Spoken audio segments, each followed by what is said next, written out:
भोगैश्वर्य प्रसक्ताना तया परिच्छेदसा व्यवसायात्मिका बुद्धि समाधौ न विधीयते। स्वर्ग में बड़ा भारी सुख है, दिव्य नंदन वन है, अप्सराएं है, ऐसी इच्छा से जिसका चित्त उसकी तरफ खिंचता है। जो शब्द, स्पर्श, रूप, रस और गंध, ये 5 विषय और शरीर का आराम, मान, सम्मान और नाम की बड़ाई की कामना रखता है, इनसे सुख प्राप्ति की इच्छा रखता है। भोगों के लिए पदार्थ का, रुपए पैसे का, मकान आदि का जो संग्रह किया जाता है, उसका नाम ऐश्वर्य है।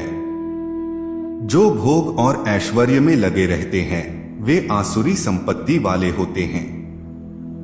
कारण कि असुर 2 शब्दों से बना है, जिसमें असु का अर्थ प्राण होता है और उन प्राणों में आसक्ति रखने वाला इन्हीं भोगों और ऐश्वर्य की सहायता से सदा प्राणों को बनाए रखना चाहता है।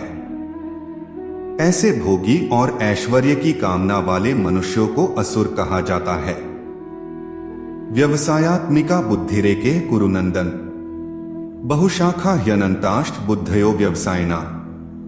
जिनके अंदर सकाम भाव होता है, जो पूरे जीवन भोग और संग्रह करने में लगे रहते हैं, कामनाओं और इच्छाओं के अधीन, ऐसे मनुष्यों की बुद्धि अनंत विचारों से भरी होती है और उन विचारों की अनंत शाखाएं होती है।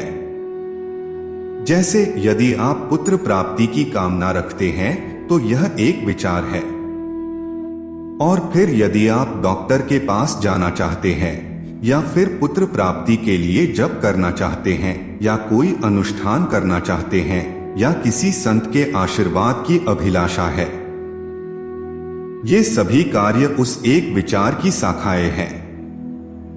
ऐसे ही भोगों और विचारों के जाल में फंसे मनुष्यों को भगवान श्री कृष्ण श्रीमद् भगवत गीता में कामात्मनः कहते हैं।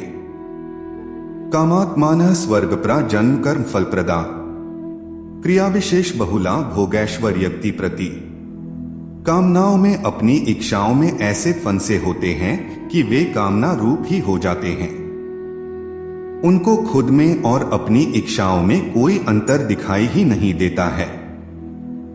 इच्छाओं के बिना मनुष्य जीवित ही नहीं रह सकता। बिना इच्छा के किसी भी प्रकार का कार्य संभव ही नहीं है। इच्छा के बिना मनुष्य एक पत्थर की मूर्ति के अतिरिक्त कुछ भी नहीं। ऐसे भाव वाले मनुष्यों को भगवान श्री कृष्ण श्रीमद् भगवत गीता में कामात्मनः कहते हैं। स्वर्ग का विचार रखने वाला मनुष्य जो स्वर्ग जाना चाहता है, क्योंकि स्वर्ग में बढ़िया से बढ़िया दिव्य भोग मिलते हैं, इसीलिए ऐसे मनुष्यों के लक्ष्य में स्वर्ग ही सर्वश्रेष्ठ है और वे रात दिन उसकी ही प्राप्ति में लगे रहते हैं। भगवान श्री कृष्ण श्रीमद् भगवत गीता में उन मनुष्यों को स्वर्गप्राह कहते हैं जो वेदों पुराणों में वर्णित स्वर्ग की प्राप्ति की इच्छा रखते हैं। ऐसे मनुष्य उन्हीं पुस्तकों में लिखी मोक्ष, निष्काम कर्मयोग और मुक्ति की बातों को महत्ता नहीं देते हैं। इनका लक्ष्य भोगों को प्राप्त करना होता है। वे मानते हैं स्वर्ग के सिवाय कुछ भी सुख नहीं होता।